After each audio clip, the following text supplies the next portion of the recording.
ମୁଁ ବଡ଼ ଆଶ୍ଚର୍ଯ୍ୟ ହେଇଛି। କାଲି କୌଣସି ସେମିତି ବିଶେଷ କାମ ନଥାଇ ମାନ୍ୟବର ଗୃହମନ୍ତ୍ରୀ ଅମିତ ଶାହ ଆସିବା ଏଇଟା ଭାରତୀୟ ଜନତା ପାର୍ଟିରେ କିଛି ଠିକ୍ ଠାକ୍ ଚାଲୁନାହିଁ ବୋଲି ଦର୍ଶାଉଛି। ଏଇ ଯେଉଁ ଇନାଗୁରେସନ୍ ଲୋକାର୍ପଣ ଏରା ହେଉଛି ସବୁ ଗୋଟେ ଦେଖେଇବା ପାଇଁ, କିନ୍ତୁ ପ୍ରକୃତ ଉଦ୍ଦେଶ୍ୟ ଥିଲା ପାର୍ଟି ଭିତରେ ତାଙ୍କର ବିଶେଷ କରି ଭାରତୀୟ ଜନତା ପାର୍ଟି ଭିତରେ ପ୍ରବଳ ମତାନ୍ତର ମନାନ୍ତର ଏବଂ କଳି ତକରାଳ ଚାଲିଛି, ଯେଉଁଟାକୁ ସେ ଚେଷ୍ଟା କରିଛନ୍ତି ତୁଟେଇବା ପାଇଁ।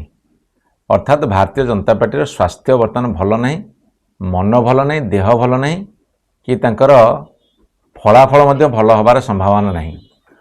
ତେଣୁକରି ତାଙ୍କର ଶୀର୍ଷ ନେତୃତ୍ୱ ଚେଷ୍ଟା କରିଛନ୍ତି, ଏଇଥିରୁ ଅନୁମାନ କରାଯାଉଛି ବା ଏହା ସତ୍ୟ।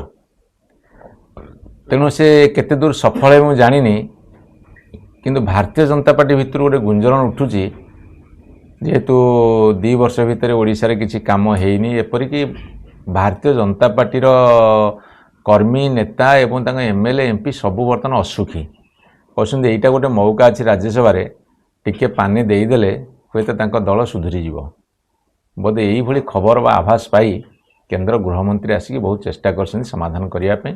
ମୁଁ ଭାବୁଛି ସେଥିରେ ମଧ୍ୟ ସେମାନେ ସଫଳ ହେବେ ନାହିଁ। ନାଇଁ, ଭାରତୀୟ ଜନତା ପାର୍ଟି କେଉଁ ଭଳି ଭାବରେ ଆକଳନ କରୁଛନ୍ତି ମୁଁ ଜାଣିନି। ତାଙ୍କ ପାଖରେ 3ଟା କ୍ୟାଣ୍ଡିଡେଟ୍ ଜିତିଲା ଭଳିଆ ସଂଖ୍ୟା ନାହିଁ, ଅର୍ଥାତ୍ ବିଧାୟକମାନଙ୍କର ସଂଖ୍ୟା ନାହିଁ। ତା ବାଦ ଯଦି ସେମାନେ ଜିତିବାକୁ କହୁଛନ୍ତି, ଏହା କ'ଣ ସୁସ୍ଥ ଗଣତନ୍ତ୍ର? ଏହା କ'ଣ ଭାରତବର୍ଷରେ ଗଣତାନ୍ତ୍ରିକ ପ୍ରକ୍ରିୟା, ସାମ୍ବିଧାନିକ ବ୍ୟବସ୍ଥା ଏବଂ ତା ସାଥିରେ ନୈତିକତା ଅଛି ବୋଲି ଆପଣମାନେ ଧରୁଛନ୍ତି? ଯଦି ନୀତି ନୈତିକତାକୁ ବଳି ଦିଆଯିବ, ଯଦି ସାମ୍ବିଧାନିକ ବିଧି ବ୍ୟବସ୍ଥାକୁ ଆପଣ ବଳି ଦେଇଦେବେ, ଯଦି ଗଣତନ୍ତ୍ର ମହିମାକୁ ଆପଣ କୁଠାରଘାତ କରିବେ, ତାହେଲେ ସେ ଜିତିବାର ସମ୍ଭାବନା ରହିବ। ତେଣୁ ସେ ଜିତିବେ ଗଣତନ୍ତ୍ର ପ୍ରତି କୁଠାରଘାତ, ସମ୍ବିଧାନ ପ୍ରତି ଅମର୍ଯ୍ୟାଦା ଏବଂ ନୀତି ନୈତିକତାର ଧ୍ୱଜା ବା ବାନା ଆଉ ଭାରତୀୟ ଜନତା ପାର୍ଟି ଉଡ଼େଇବାର ଉଚିତ ନୁହେଁ। ପ୍ରତ୍ୟେକ ଦଳ, ବିଶେଷ କରି ବିରୋଧୀ ଦଳ, ବିଜୁ ଜନତା ଦଳ ହେଉ, କଂଗ୍ରେସ ଦଳ ହେଉ, CPIM ହେଉ, ସେମାନଙ୍କର ଚେଷ୍ଟା ନିଶ୍ଚିତ ଭାବରେ ହେବ ତାଙ୍କ ଦଳର ବିଧାୟକମାନେ ଏକ ହେଇକି ରହିବାକୁ।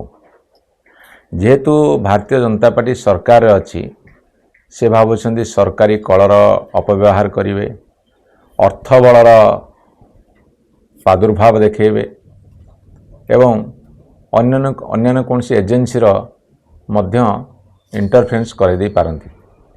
ତେଣୁ ଏଇଭଳିଆ ଗୋଟେ ଅସ୍ତ୍ର ତାଙ୍କ ପାଖରେ ଅଛି ବୋଲି ସେମାନେ ଆକଳନ କରୁଛନ୍ତି। କିନ୍ତୁ ସର୍ବୋପରେ ଇଏ ବିଧାୟକମାନଙ୍କର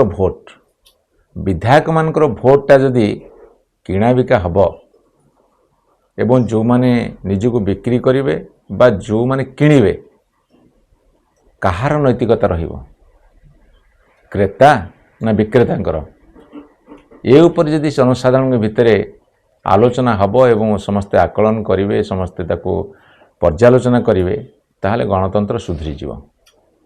ମୋର ବିଶ୍ୱାସ ଏଥର ବୋଧେ ସେମାନେ ଆସ୍ଫାଳନ କରୁଥିବା କଥାରେ ସଫଳ ନ ହୋଇପାରନ୍ତି। ଆପଣଙ୍କୁ ସ୍ପଷ୍ଟ ଭାବରେ ମୁଁ କହିସାରିଲା ପରେ ଏଇ ଯେଉଁ ନିର୍ବାଚନ ହେବ ରାଜ୍ୟସଭାର, ସେଥିରେ ସରକାରୀ ଦଳ ଯାହା ଆଶା କରୁଛନ୍ତି ସେଥିରେ ସେ ସଫଳ ହୋଇପାରିବେ ନାହିଁ।